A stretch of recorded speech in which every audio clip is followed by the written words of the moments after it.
Democrat on the Budget Committee in the House, and one of those leaders taking part in the Vice President's deficit talk.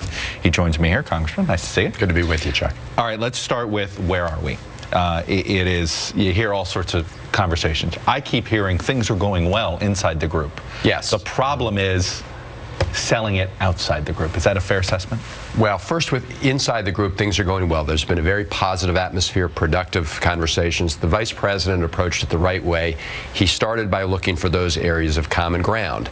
We are now getting to the much tougher issues, and the question will be whether we can bridge those differences. The jury's still out, but the good news is, even though we're on the tough issues, we're still in the room around the table. So when you say that you've gotten sort of the common ground part, is that the $1 trillion in cuts that we've heard about, that basically of the $4 trillion that everybody's trying to find, whether it's 10 over 12, we can discuss that, but the $1 trillion has been found? Is that fair to say? Well, again, subject to this very important caveat, which is that nothing is agreed to till everything's agreed to. And that's still the case? Well, absolutely, that's the case. That's still got to be the case. Yeah, because there are two criteria that we have. Number one, you can't do anything that will hurt the very fragile economy. And number two, you have to have a balanced approach, which involves both cuts, but it also involves some revenue, like closing some of the corporate tax loopholes, oil and gas companies. Right. Good news yesterday in the Senate with respect to the ethanol decision, closing a loophole to reduce the deficit. But those things have to be part of any comprehensive deal. But at the end of the day, what I keep hearing, though, is when you take it back and you have partisan folks on both sides, some Democrats who say, hey, we're winning on this Medicare issue. Some Republicans who say, hey, we always win when we're starting to debate taxes. They want to have a tax hike? Well, fine. We'll have that on November 12th. Are you discussing at all how you sell this politically?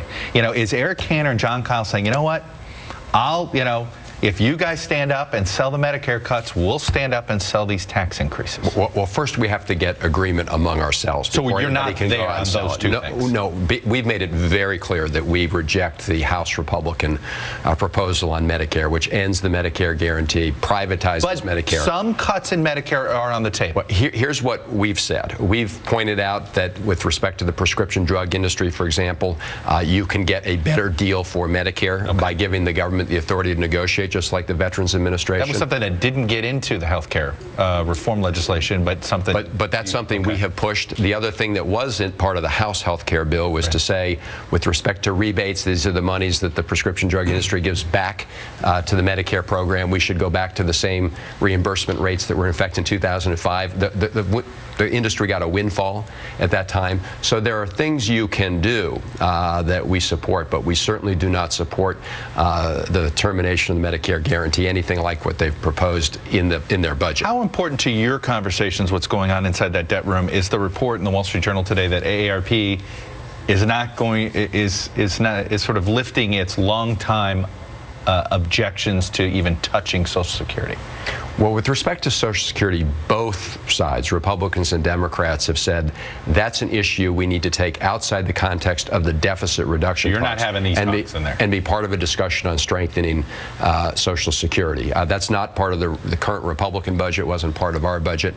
So we said, just like Tip O'Neill and Ronald Reagan did it, that should be that way. Although I would say that one of the members of the House Republican leadership just introduced a bill that would privatize Social Security, just like they want to privatize Medicare. Yeah, so they've now got bills in to both privatize Medicare and Social Security. All right, let's talk about some deadlines here. The debt ceiling, I know debt ceiling is not supposed to be linked to what you guys are doing, but it's inevitably linked. So the question I have is, since you've agreed upon some level of cuts, is it possible those agreed upon cuts can be used to get the votes for the debt ceiling as you move forward on the bigger conversation? As you say, we don't think we should be playing chicken with defaulting on the U.S. debt. But politically speaking, clearly the Republicans have said they need this to get it passed. I think the view in the room is we'd like to get to at least $2.4 trillion. That would allow us to raise the debt ceiling through the end of next year, rather than get into a month-to-month situation. So if you can get to 2.4, which is about halfway to the goal, then you'll walk out. They'll have the debt ceiling vote. You'll get the 2.4. Will that include any tax and revenue changes at that time to get to 2.4? Well, let me say, we've been very clear. I don't want to say any particular number. What I'm saying is what the Speaker of the House has said would be necessary in order to extend it to the end of next year. Our view is a down payment of that amount or another amount has to include a revenue component, because we don't think that we should be asking some people to take big cuts when we're not asking the big oil companies to get rid of their subsidies. There's also the question of a trigger. In other words, if you can get a certain amount in down payment, whatever number it is, you then create a trigger mechanism to get a remaining cut. Could you agree on the trigger but not agree on how you enforce it?